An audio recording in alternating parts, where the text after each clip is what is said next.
I always kicked the ball around, like played with my brothers, played with my dad.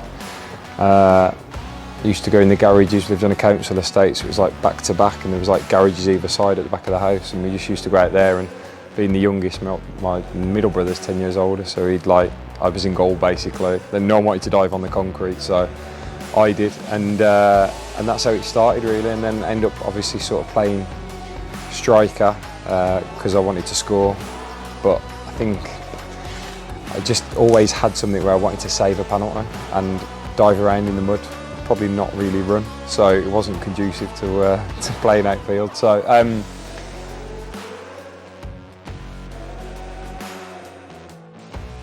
when I signed, you know, I've said it many times, like I signed to come and play games of football. Like I was playing for our club, I wanted to come and play football.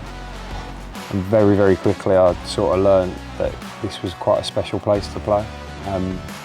I say this place, like I'm talking about the ground and the fans, really, because Braintree away is my second game. I lost 5-0. I remember looking around, it's a long way, and it's like you look behind the goal and you've got fans there. We'd just gone down the previous year, or the year before. And, like the passion in their fans, like we got battered that night by them, and rightfully so, by the fans. I mean, like they're obviously next to my goal, but you get a sense of what it actually means. Like there's support in your club, and then there's love in your club, and I've always had the feeling that the people here don't just support the club, it's always a little bit more. Like I look around the stadium, and even now, like, listen, we haven't got the best stadium in the world, we haven't got the most modern stadium in the world, but we've got a proper football stadium in the middle of the terraced houses. There's something just a little bit unique about it, like, you know, other than the wind that comes quite regular. I just love playing here. It does feel like a home ground for me.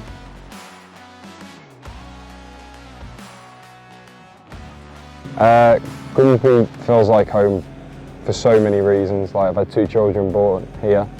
We live here, we've always lived here as a family. But I think the togetherness of not just the football club but the community, our lives are here now. Like I say, my wife works here, the children are at school. You go on holiday where you're from, Grimsby, I don't say I'm from Birmingham anymore. I go and visit my mum and dad, I don't go home anymore. This is home, we come home, and it will always be home, but I think a large part of that, obviously the biggest part is the football club and the journey we've been on together, but a massive part of that for me is probably the community itself, and you immerse yourself in it, and you get to feel what this football club means, and then you feel it, and it transcends maybe the game then a little bit for you. So this is home, it always will be, no matter what. So the season we won promotion was, it didn't start well for me. I had meningitis, and first few games didn't play well. And the biggest thing that I owe the gaffer, I think probably in my whole career, I know he signed me twice, dropped me a few times, told me off a lot. The biggest thing was, without a doubt, he stood by me during that period and backed me. And I was getting a lot of stick, and rightfully so, because I was nowhere near it. But the group togetherness, the group stood by me. I never felt like, sometimes you can feel it in the wrong group where the group are blaming you for costing them. It was never that. It was always like, we believe in you. And the gaffer stood by me, which was massive.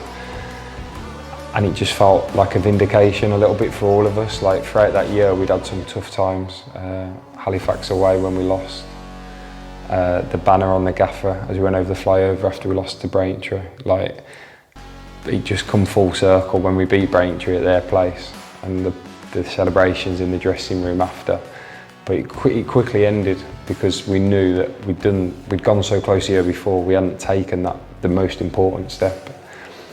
The bus journey back will live with me forever. Like, it was just incredible. And you know, we got back and went out in Cleethorpes on a Sunday night, which it's not busy, there's not many places open, and to turn around and see Dave Moore in his suit, it sticks with me a long, long time. And just that group was just, and the group the previous year, but it was so together.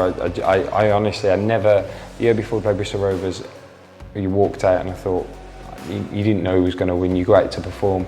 The following year, I had a genuine feeling we were going to do it. And I don't know if that was experience of the situation, or just the belief within the group and the way the gaffer handled the group, and it was just, yeah, best day of my life, barring having kids.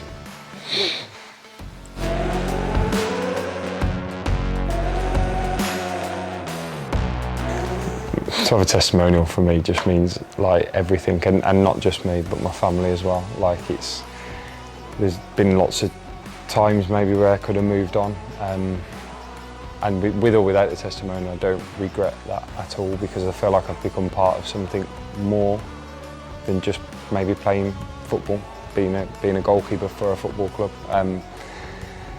But like, I mean, I feel almost embarrassed to a degree, because I feel like there's people who deserve it a lot more. But for me to get one and like have a day where I can hopefully celebrate it with everyone else as well, especially being like our first game back, fans being allowed in the ground, it's huge for me. I just feel privileged really, because it's not something that happens very often, and to have survived a few managers and, you know, survived a few years where it goes bad or it goes good, and to sort of be here at this point, just, yeah, I'm so pleased, honoured really.